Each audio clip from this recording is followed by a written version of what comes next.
Welcome to mister స్క్రూటనైజర్. ఈ వీడియోలో CM Vijay గారి కొన్ని ఆసక్తికరమైన సినీ రాజకీయ విషయాలు తెలుసుకుందాం. వీడియోని లాస్ట్ వరకు చూడండి. Thalapathy Vijay first movie flop అయిన ఫస్ట్ ఎలక్షన్ మాత్రం విజయ్ని సీఎంని చేసింది. ఒకవైపు భార్య విడాకుల కేసుతో కోర్టెక్కి సీఎం అయ్యాక కేసు వాపస్ తీసుకోవడం, మరోవైపు విజయ్ సీఎం అవ్వాలని మొక్కులు తీర్చుకుంటున్న త్రిష అని విజయ్ని బాగా ట్రోల్ చేశారు. అవేవి పట్టించుకోకుండా ప్రజలు ఆయనపై ఉన్న నమ్మకంతో సీఎంని చేశారు.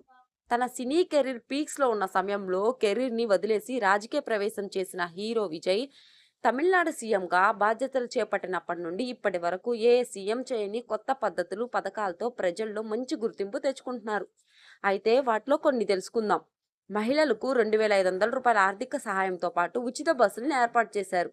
అర్హులైన వారికి ఉచితంగా 6 ఎల్పిజి గ్యాస్ సిలిండర్లను ఇస్తున్నారు. బీటెక్ కంప్లీట్ చేసి ఉద్యోగం లేని విద్యార్థులకు 4,000 రూపాయలు ఇస్తున్నారు. డిప్లొమా కంప్లీట్ చేసి స్టూడెంట్స్ నిరుద్యోగులుగా మిగిలిన వారికి 2,500 రూపాయలు ఇస్తున్నారు.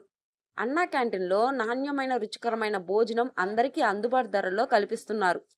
విజయ్ బర్త్డే రోజు గవర్నమెంట్ హాస్పిటల్లో డెలివరీ అయిన శిశువులకు మేనమామ కానుకగా బంగారపు ఉంగరాన్ని బహుకరించారు. వీడియో నచ్చినట్లయితే సబ్స్క్రైబ్ చేయండి.